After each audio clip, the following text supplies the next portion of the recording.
Hi, social media. Hi, YouTube. Hi, world. My name is Renetta, and I want to thank you for coming to my vlog, whatever. Anyway, I decided to start doing vlogs, videos on just practically anything. I'm not going to focus on political issues because we have enough political commentators out there. I decided that I'm going to focus, I'm going to focus on something that's much lighter than most topics that are out there on YouTube. Um, anyway, so today's topic is this is more of a social issue, a historical issue, um, and it's actually pretty quite polarizing. But the hopefully the outcome should be more positive than than where we are today. Today's topic is should America, I'm just terrible, I'm absolutely terrible at this, so you just have to like bear with me. Okay, should America have a truth and reconciliation agenda? What is a truth and reconciliation agenda? Well, a truth and reconciliation agenda basically focuses on the historical atrocities that took place on American soil, and not just America. We're looking at the Americas. I should say the United States, because America is not just the United States, right? America encompasses Canada all the way down to South America and the Caribbean. But should the United States be a leader in the Truth and Reconciliation agenda?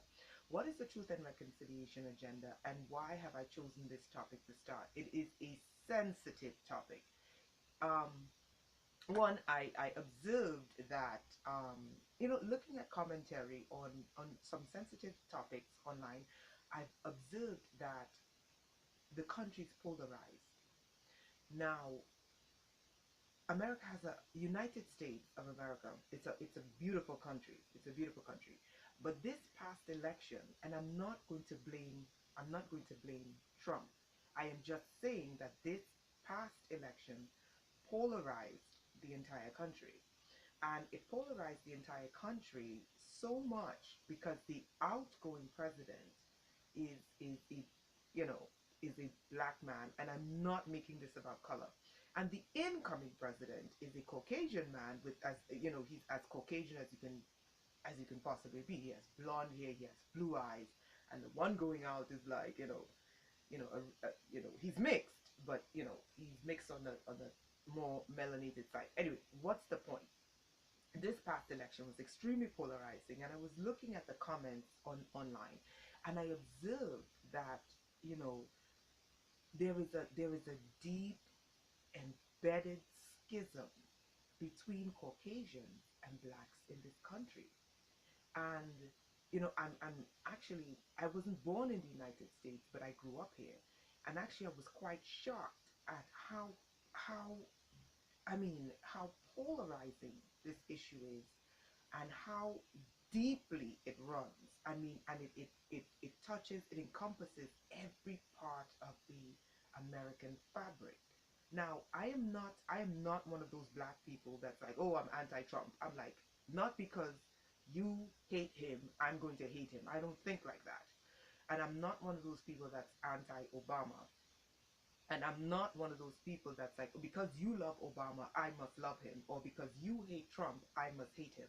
No, I have my own mind and I make my own decisions.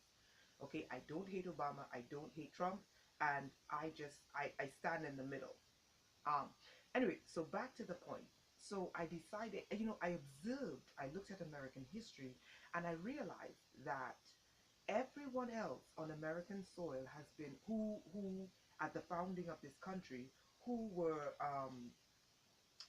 every other group in the United States of America at the founding of this country and the growth of this country, who were affected by racist policies, were compensated. But the one group that was never compensated were the blacks. Now, I'm not saying this because I'm black. I'm saying this because this is a historical fact. And some would say, well, they're compensated with welfare. No, welfare is not compensation. Welfare is if you cannot afford to live the government will provide a basic means of support. So welfare is not compensation. Okay? So I came to the realization, and I said to myself, I said, usually what tends to happen is across the globe, when a country, takes a look at its past and recognizes, for example, let's look at Australia and the indigenous community. Is it Australia or New Zealand? I think it's New Zealand. Anyway, they decided to compensate the indigenous people of either New Zealand or Australia. I think it might be one of the two. It might be Australia. Anyway, they decided to compensate them by returning to them thousands and thousands. I think it's upwards of millions of acres of land. That is not the compensation that I'm saying. What I am saying is this: there has never been an any time in the United States history where these two sides, I'm talking only about the black population in America and the Caucasian population in America, there's never been a time where these two sides actually sat down, where they looked at the injustices of the past that occurred on the United States. Some would argue and say, well, we did because we abolished slavery. Absolutely not. Abolishing something that's illegal does not necessarily mean that both sides actually sat down and looked at the atrocities that occurred and say, look, where do we go from here? Some would say the civil rights movement did it. It did not. What the civil rights movement did was they attacked these ongoing post-slavery policies that were disenfranchising blacks, and they addressed the issue, the systemic policies at that specific time in the United States history, which was segregation. Now, what is truth and reconciliation? Truth and reconciliation is simple.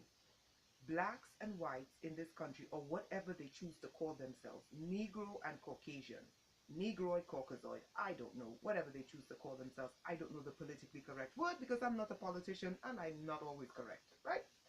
So what am I saying? These two parties, I think, need to, in the year of 2017, they need to come together, they need to sit down, they need to hash out what occurred at the founding of this country, that occurred 200, I believe it was 200 years of it. Then they went into Jim Crow, segregation. Now it's the prison industrial complex. Now I'm trying to make this channel light, but I started off with the most toxic possible subject.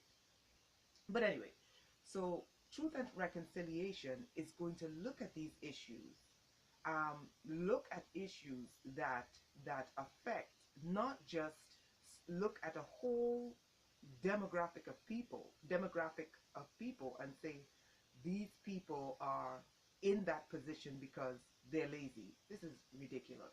Or these people are in that position because they're Caucasian. But honestly, objectively, look at the atrocities that occurred in the past and objectively look at it with historical proof and come to a resolution.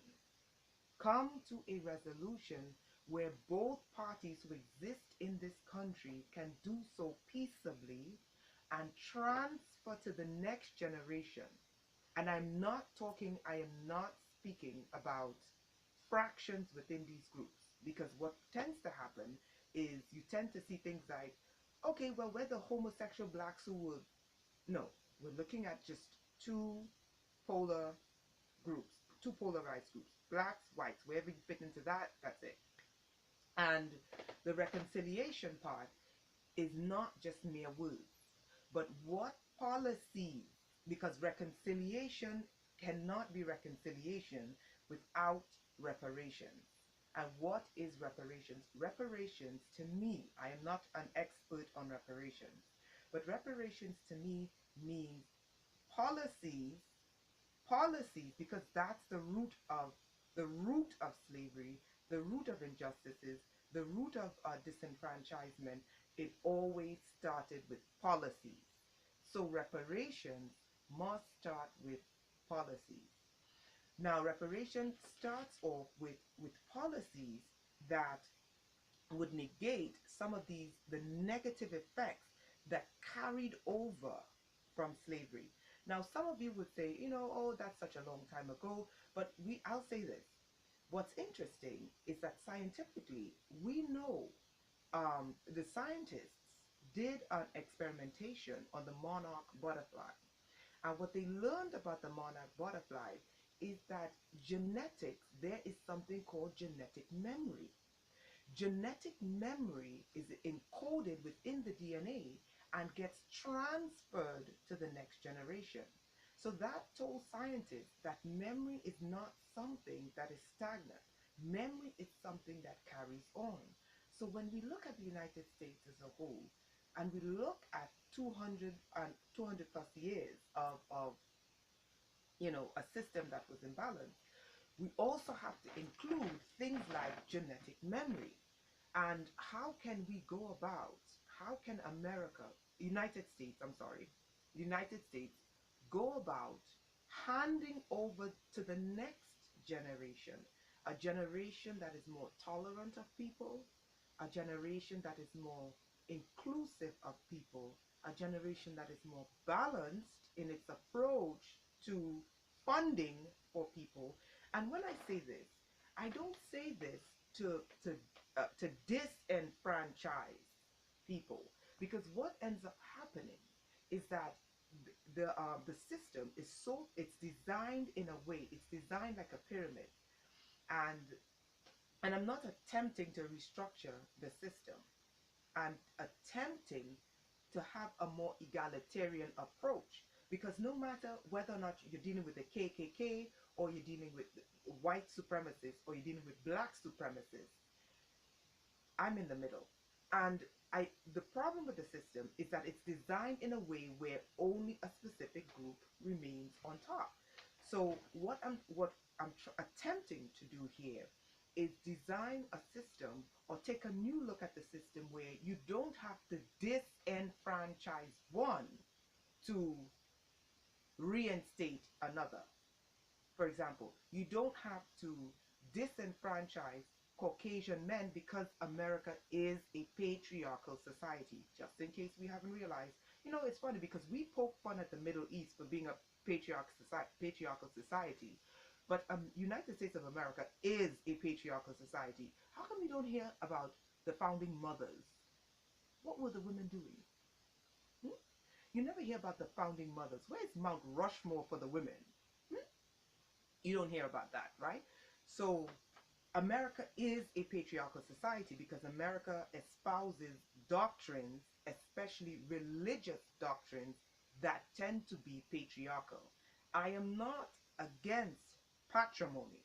I'm not against a patriarchal society. The world is patriarchal. What I am saying is the world does not only encompass men. Now, to tie that back into my point was talking about disenfranchising versus enfranchising. Okay, how do you go about doing that? So you don't have to disenfranchise Caucasian male. And American patrimony is a Caucasian male. Now, what I observe happening is that the other groups, because it's splintered off into it's splintered off into so many groups. What you have now is an all-out war against the Caucasian male. That's not going to work. You don't have to disenfranchise the Caucasian male to enfranchise other groups, right? You don't have to do that. But you can have an approach where you can have a level playing field for all parties involved. It doesn't have to tear one down to build up another. And that's the way we tend to look at this. That's the way the system is designed, first of all. And that's the way we tend to look at these systems. So what is truth and reconciliation? Truth is objectively looking at America's past. America's past is scary, okay? But as a country, we have to objectively look at it. We have to objectively look at it. And why is it important to look at it? What are we going, remember, memory, genetic memory transfers to other generations. Genetic memory is not stagnant. So with that, when we look at America's past, okay, a lot of people say, oh, America's past was glorious. America's past was glorious when it was a Caucasian patrimony. Those were the people, and not just a Caucasian patrimony, a wealthy Caucasian patrimony. So it behooves me that poor or working class Caucasians could be racist. Because when we look at the history of the United States, the only people who benefited from that system, and this is not a rant against the wealthy versus the poor, but when we objectively look at the history of the United States, what do we see?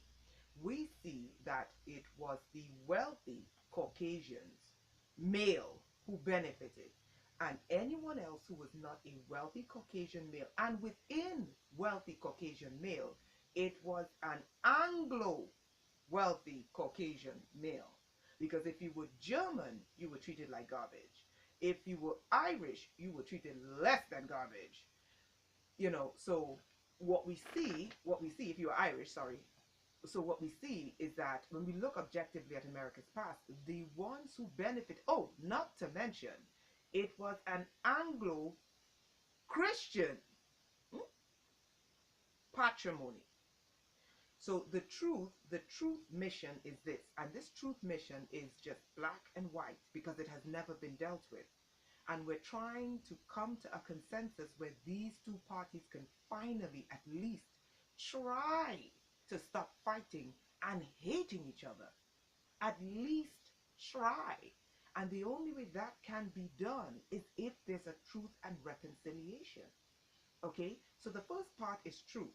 And this is not a shame game, because the way it's also designed in a way that the blacks, when they look back, there is an overwhelming shame that they feel that they were subjugated. And the Caucasians, the way it's designed, the system, the way it's designed is that the Caucasians go into denial, or they deny what occurred, they make excuses for what occurred, or they go into this state of fear. And these three things: fear, denial, and I forgot the third one. This makes people react and do things that they wouldn't normally do. And then the blacks, what they feel about their past is a great sense of shame and rage. So when we have this cocktail of shame and rage, fear and denial coming from two polarizing ends of the spectrum, what do we end up with? What do we end up with? And these genetic memories, they carry on to the next generation. So what is truth and reconciliation? Truth is to look objectively at America's past, objectively, and we have to do so without emotion. We have to do so without emotion. It will be difficult to do so without emotion, because if we open that wound of America's past, there's a lot of grief. And there won't be grief. There won't be grief just from the exploitation of the blacks. There's going to be grief on the side of the Caucasians as well. Not as the oppressor only. I don't want to say the oppressor only, but grief also because some of their ancestors were black. Some of their ancestors were black. Because if we look at the history, we know that there was a lot of misogyny. There was a lot of rape. So some of their ancestors were black. And whether or not black people want to hear that, it's the damn truth. Some of their ancestors were black. Some of their wet nurses were black, meaning the very people, the very women who gave them life, who sustained their lives, who breastfed them, were black. And breastfeeding a person is not just breastfeeding. That's the mother's genetic material going into the child. So we have to, that's the truth part. The reconciliation part is what consensus can we come to as a country going forward. What reconciliation can we come to What reconciliation can we come to as a country going forward so that we can hand over better genetic material to the future generations. And my final question is America ready? This is going to open a can of worms, right? Is America ready for truth and reconciliation? Thank you.